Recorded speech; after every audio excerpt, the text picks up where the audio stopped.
से आ रही।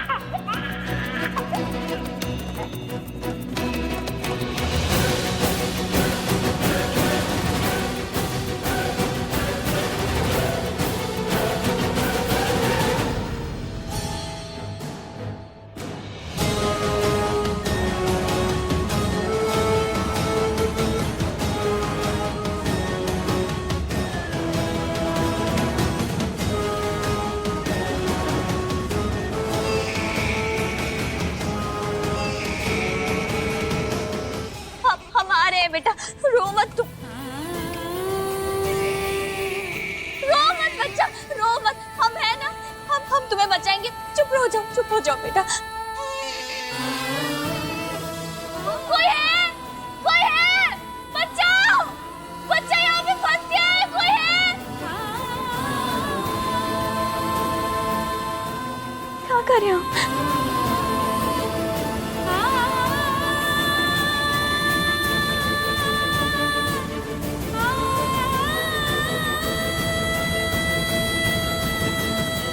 भरोसा आप पे कैसे बना रहेगा? जिसकी नियति में जो लिखा होता है उसको उतना सहना ही पड़ता है शैशव।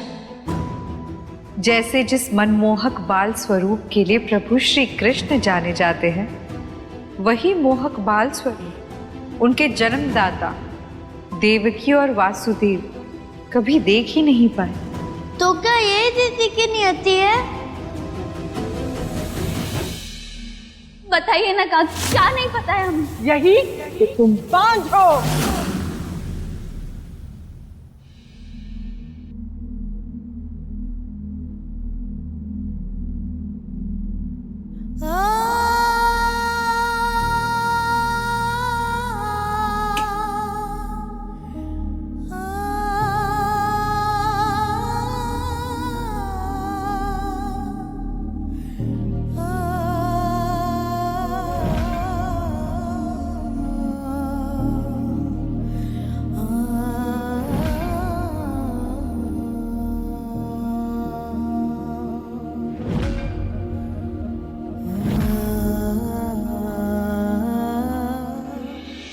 मैया, वो समाचार सुनने के बाद तो दीदी जैसे जीवन से विमुख हो गई है। यदि ऐसा ही चलता रहा तो कोई ऐसा ना हो कि वो अपना देह त्याग दे।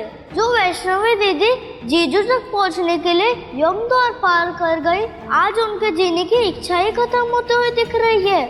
कुछ कीजिए मैया, दीदी का गर्व लौटाइए, उनकी सहायता कीजिए। शैशव, तुम्हें ज्ञात है हम ऐसा नहीं कर सकते, परंतु कृतिका माता ने छल करके वैष्णवी से उसके गर्भ को छीना है, इसीलिए हमें वैष्णवी की सहायता करनी ही होगी।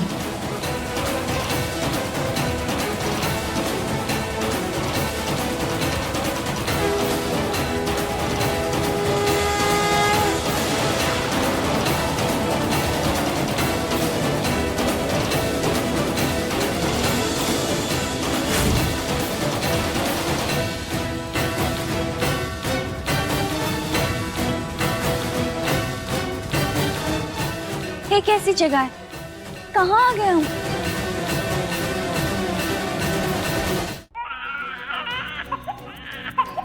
आवाज तो उधर से आ रही है।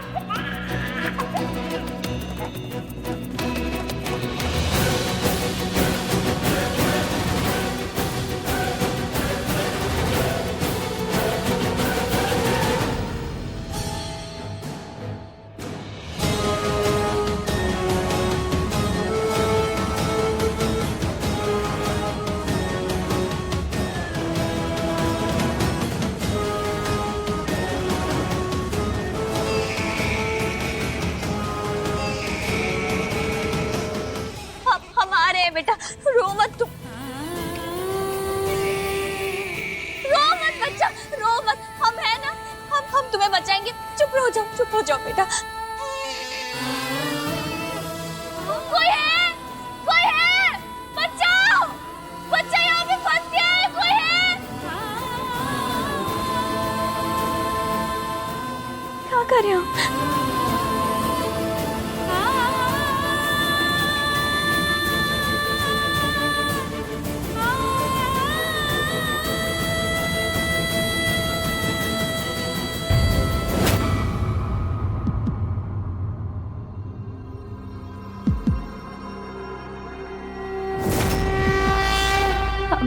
समझ में नहीं आ रहा है मैया, ये अचानक क्या हो रहा है हमारे साथ। आखिर ये बच्चे का राज क्या है? कहीं ऐसा तो नहीं कि आप हमें उस बच्चे का इशारा देने की कोशिश कर रही हैं? क्या पता आप चाहते हो कि हम उस बच्चे को बचाएं। हो सकता है शायद जिस तरह वो अपने बच्चे के लिए तरस रहे हो, वो बच्चा भी अपने माँ के लिए तरस रहा हो। पर वो है कहाँ? उसे कैसे ढूंढे?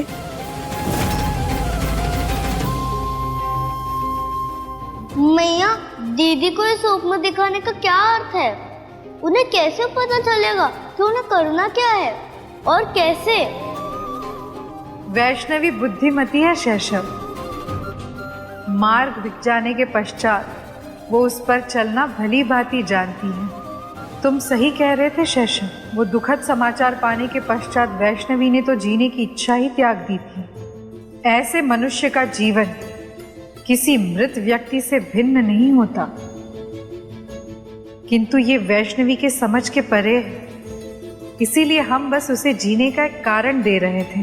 अब जब तक वो ये पहेली सुलझा नहीं देती, वो शांत नहीं बैठेगी। धन्यवाद मैया। किंतु दीदी उस गर्भ तक कैसे पहुंचेंगी? गर्भ तक पहुंचने का मार्ग सुगम नहीं होगा। शीघ्र ही उस पर ऐसा संकट आएगा कि उसके विश्वास की परीक्षा होगी। हम भी देखना चाहते हैं कि वैष्णवी इस बाधा को कैसे पार करती है।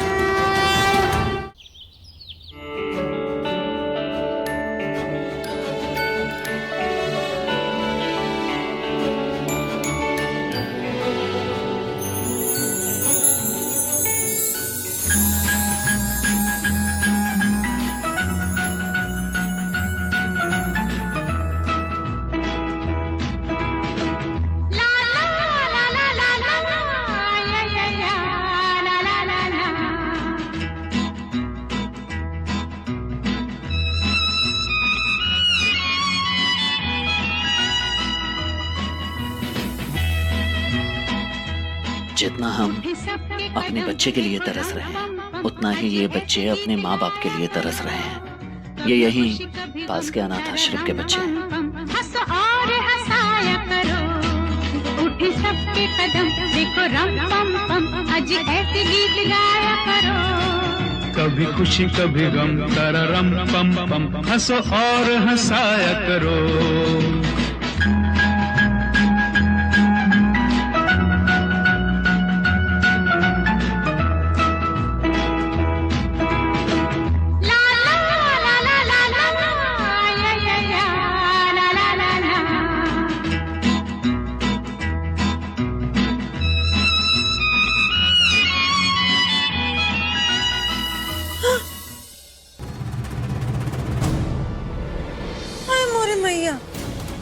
इस सड़क का बच्चा लोग को फिर से कौन घर के अंदर लेकर आ गया? और कौन अम्मा, आपका लाडला बेटा ही लाया है इन प्यारे बच्चों को। अरे खड़े खड़े वो यहाँ पे निकालो इनको। देखो हमारे महंगा महंगा फर्नीचर पे कूद रहे हैं। सत्यानाश जाए, कहाँ कर जाओ ना। ए, उतरो नीचे, उतर। करण, आराम से, बच्चे हैं। अरे क्या कर दिया? अगर बड़े घर में चलने फिरने का सहूर नहीं है तो घर के अंदर घुसते काहे हो तुम? उर्मिला, ये क्या कर रहे हैं आप माँ जी? ये बस एक छोटा बच्चा है। बच्चे हैं। इनका अगर हम नहीं सिखाएंगे ना तो कोई और सिखाएगा बहुत अच्छे ढंग से। वैसे तुमका क्या फर्क पड़ता है? तुम्हारा तो बच्चा है ना ही नहीं, और तुमका तो बच्चा हो भी नहीं सकता है। क्यों नहीं हो सकता माँ? बिल्कुल हो सकता है, अगर वैष्णवी चाहे तो।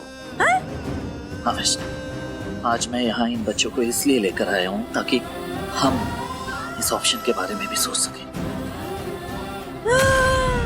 हाय मोरी मैया, तू कहना क्या चाहता है रे? हम समझे ना ही कुछ। तू क्या ऐसे ही कोनो अनाथ को घर में लेके आ जाएगा? हैं? इसमें प्रॉब्लम क्या है माँ? क्यों नहीं रख सकता? अगर वैष्णवी को खुशी मिल रही है तो हम इन्हीं बच्चों में से किसी एक बच्चे को गोद ले सकते हैं। हाँ वैष्णवी, इतना सोचते हैं आप हमारे बारे में कार्तिक जी। आपसे ही तो हमें आगे बढ़ने की शक्ति मिलती है। और हमने सोच लिया हम इन बच्चों के लिए कुछ अच्छा जरूर करेंगे। और हम ये कोशिश करेंगे कि इन सब बच्चों को एक बेहतर घर मिल सके। और हमारी छठी मैया से ये कामना भी करेंगे कि हमें माँ बनने का सुख जरूर दे। चाहे कितना भी तप करना पड़े, हम कर लेंगे। इन बच्चों को देखकर हमारे अंदर माँ बनने की इच्छा और ज्यादा बढ़ गई है कार्तिक जी।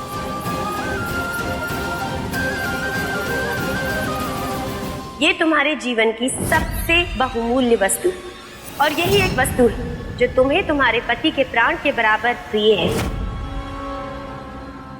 हम आपको कैसे बताएं कार्तिक जी कि हमने अपने गर्भ का सौदा कर लिया है आपकी जान के बदले, वो भी पाताल की देवी से। हम तो ये भी नहीं जानते कि इसमें हमारी छठी मैया भी हमारी कोई सहायता कर पाएंगी या नहीं।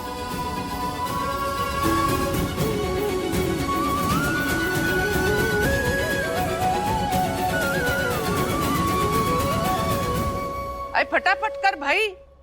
कार्तिक, वैष्णवी, ए उर्मिला, उर्वशी, करण।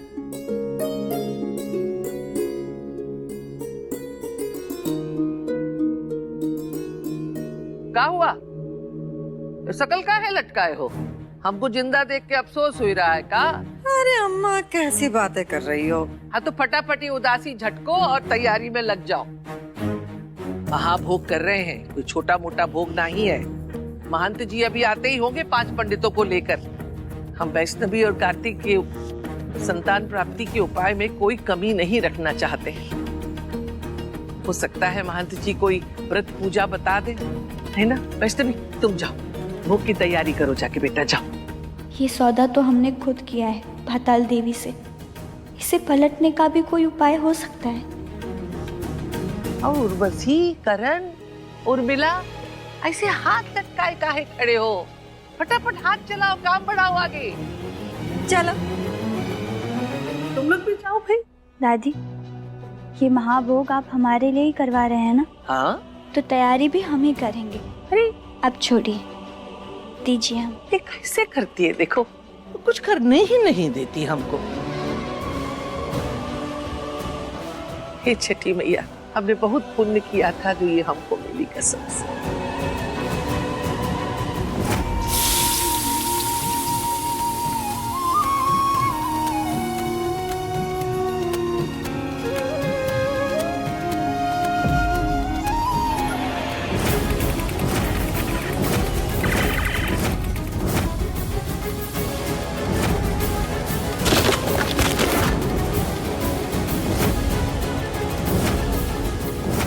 ये तो हम समझ गए हैं कि मैया का आदेश है कि हमें उस बच्चे को बचाना है, लेकिन वो बच्चा है किसका और हम उस तक कैसे पहुंचेंगे? नहीं पहुंच सकती वैष्णवी, क्योंकि तुम्हें तो ये भी ज्ञात नहीं कि तुम जिसे ढूंढ रही हो वो तुम्हारा अपना गर्भ है और जिसे यहीं तुम्हारे पास रखा हुआ है, क्योंकि उसके जीवित रहने के लिए तुम्हारे सूक्ष्म की आवश्यकता है। ढूंढ सकती हो तो ढूंढ लो।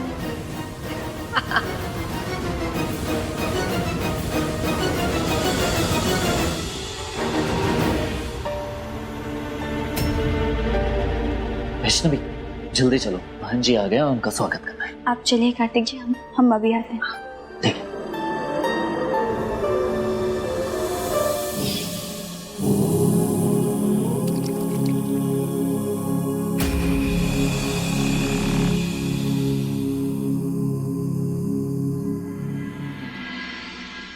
महंत जी, कोई तो उपाय बताइए कि हमारी वैष्णवी माँ बन सके।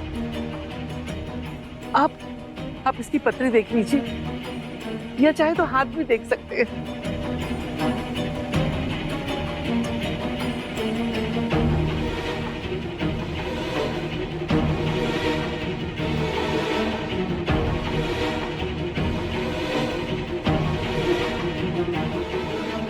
जन्म पत्री में तो कोई दोष नहीं।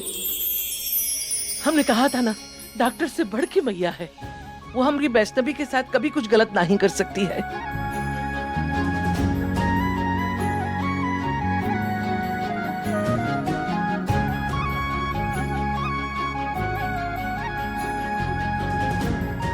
आप महंत जी इसकी हस्तरेखाएं भी देख लीजिए। अवश्य।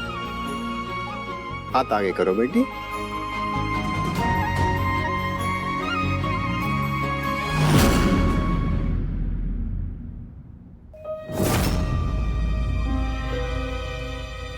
क्या बात है महंत जी, कौन समस्या? इनके हाथ से तो संतान सुख की रेखा ही मिटी हुई है।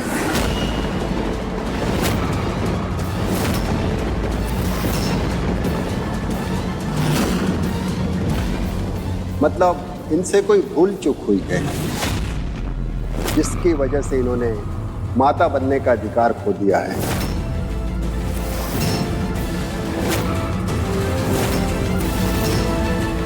ऐसा कैसे हो सकता है महंत जी? या खुद ही इसे किसी दिव्य शक्ति को सौंप दिया है। ऐसा तो हमने पहले कभी नहीं देखा।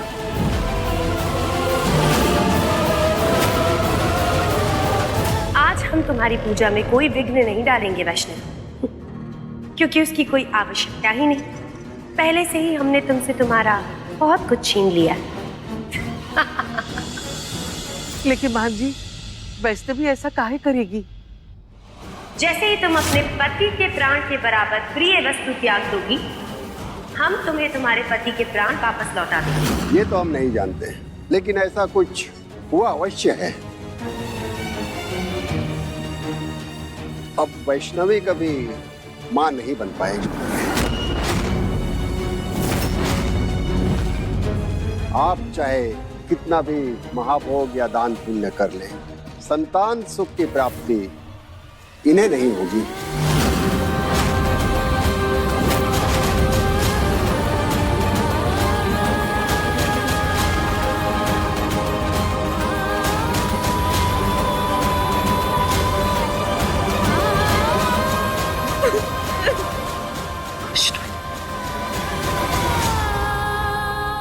अब हम कुछ कहते हैं तो सबको कड़वा ही लगता है।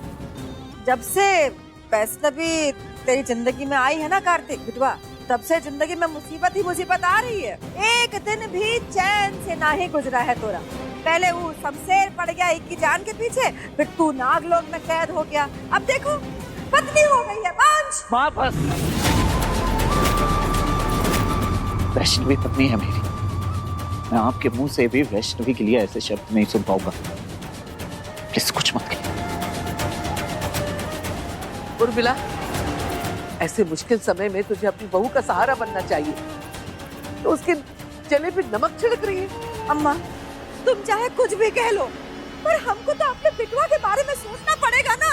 हाँ, इक्का दुक्का तो हमें जानते ना दादी। काहे कि आंखें दिखाकर आप हमको चुप कर सकती हैं, पर आप दुनिया वालों का मुंह कैसे बंद करेंगे बताओ जरा।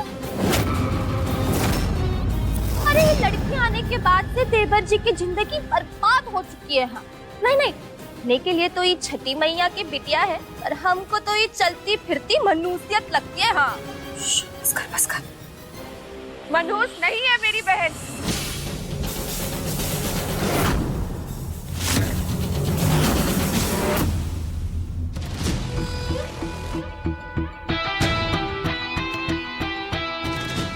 वैष्णवी,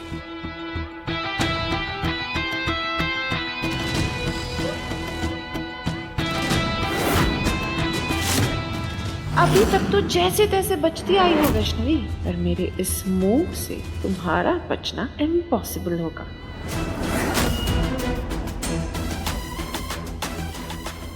वैष्णवी, मुझे जैसे ही तुम्हारे बारे में पता चला, मैं भागती हुई चली आई यहाँ पे।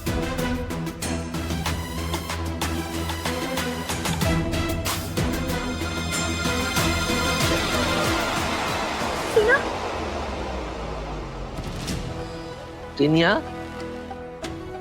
तुम्हारी तबीयत अभी तक ठीक नहीं हुई? ठीक है दादी, लेकिन अभी जब से मैंने वैष्णवी के बारे में सुना है, तब से मेरा सर बहुत दुख रहा है स्ट्रेस के कारण।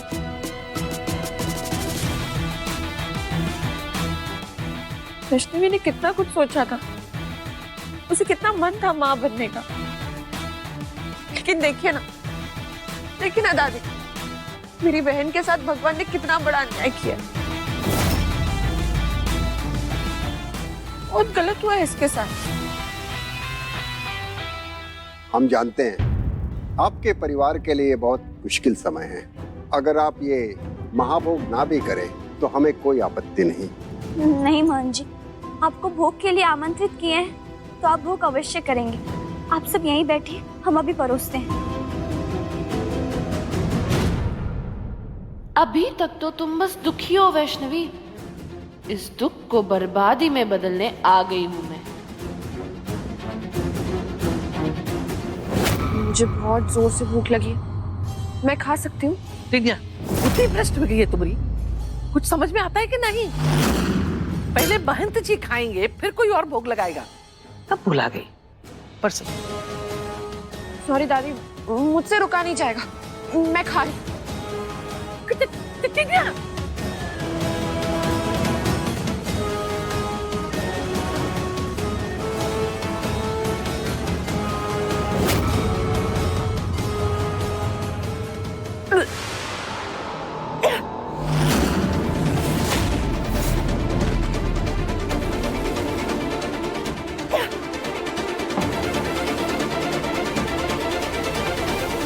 अरे इको कहाँ हो गया? खाते ही उल्टी आ गई। वैष्णवी, तुमने कुछ मिला है ना खाने में? हम कुछ क्यों मिलाएंगे खाने में?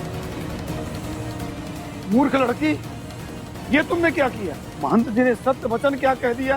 तुमने भोजन में विष मिला दिया। इतना बड़ा अनर्थ कर दिया तुमने। पंडित जी, हम ऐसा कुछ नहीं किए, हमारा विश्वास कीजिए। तो फिर भोजन करते ही उस लड़की की ऐसी अवस्था कैसे हो गई?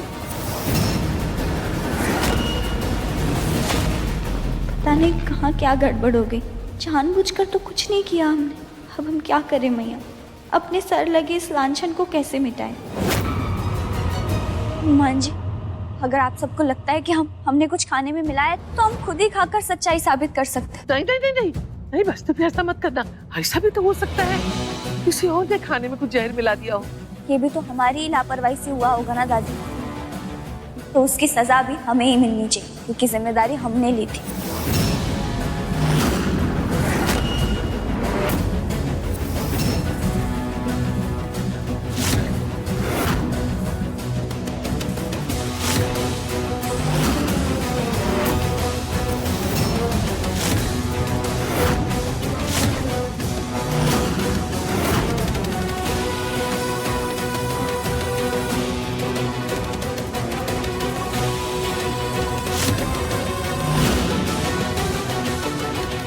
तो कुछ भी नहीं हुआ क्योंकि इसमें कोई प्रॉब्लम नहीं थी।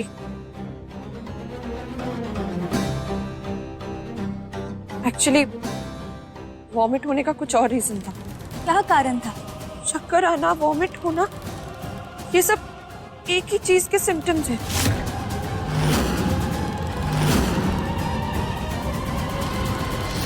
मैं प्रेग्नेंट हूँ।